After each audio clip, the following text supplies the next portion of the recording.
Board के exam की तैयारी कम समय में ऐसे करें और पाएं 90%। Good morning. आज हम बात करेंगे कि नए सिरे से हम एग्जाम की तैयारी कैसे करें। कम से कम समय में हमें एग्जाम की तैयारी करनी है, क्योंकि अब बहुत ही कम समय रह गया है।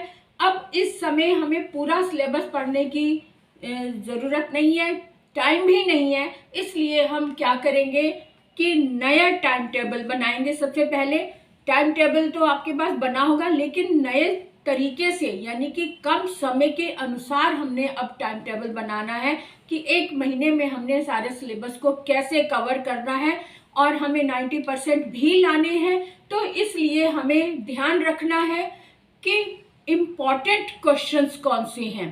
तो इससे पहले सबसे पहले आप ये काम करें कि एक नया रजिस्टर ले लें या नई डायरी ले लें। जो पुरानी है उसे साइड में कर दें। अब नए सिरे से आप एक लिस्ट बनाएं कि इम्पॉर्टेंट क्वेश्चंस कौन से हैं जो इस साल आने वाले हैं या इस साल आने की संभावना है।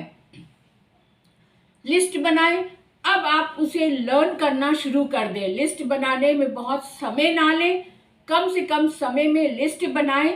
और ऐसा नहीं कि एक ही दिन में आप पूरा लिस्ट बना लें, 5-6 चैप्टर लें, उसके बारे में, उसके विषय में आप देखें कि इन 5 चैप्टर्स में से कौन से इंपॉर्टेंट क्वेश्चंस हैं, उनकी एक लिस्ट बना लें। फिर उनको लर्न करना शुरू कर दें।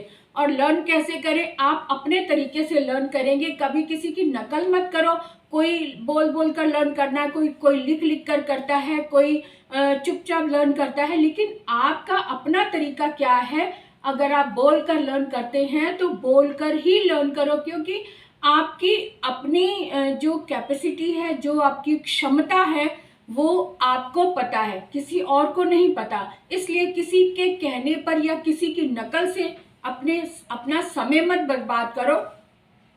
आप बोल बोल कर लर्न करते सबसे अच्छा मेथड है ये, क्योंकि बोलने से हमारा ध्यान इधर उधर नहीं जाता, भटकता नहीं है। और दूसरी बात ये जरूरी है कि बोलने से हमारी जो जीभ है, जो हमारी इंद्रियां हैं, वो जागृत हो जाती हैं, पूरी तरह से कॉन्शियस हो जाती हैं। जो हमने पढ़ा उसे फीड करने के लिए, उसे प्राप्त करने के लिए। इसलिए बोल बोल कर पढ़ना है तो बोल बोल कर पढ़ो।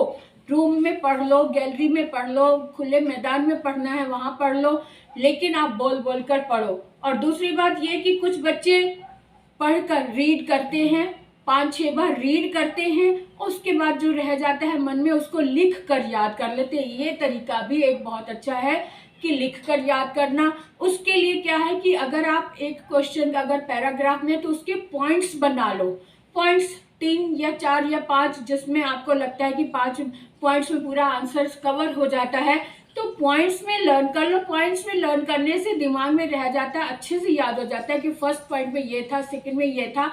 ये भी बहुत अच्छा तरीका है कि पैराग्राफ को आप पॉइंट्स में बदल लो।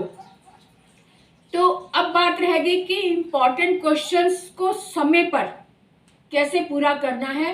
पूरे सिलेबस को आप डिवाइड कर लो, 5 भागों में कर लो, या जितना आपको लगता है 5 पार्ट्स में डिवाइड करना बेस्ट होता है कि सारे उसमें आ जाते हैं चैप्टर्स। अब उस चैप्टर वाइज, जैसे मैंने बताया कि 5-5 चैप्टर का एक लिस्ट बना लो, 5 चैप्टर में से कौन कौन से इंपॉर्टेंट क्वेश्चंस आ रहे हैं। ये बहुत ही अच्छा तरीका है और कम समय में आप बहुत अच्छा पढ़ सकते हैं।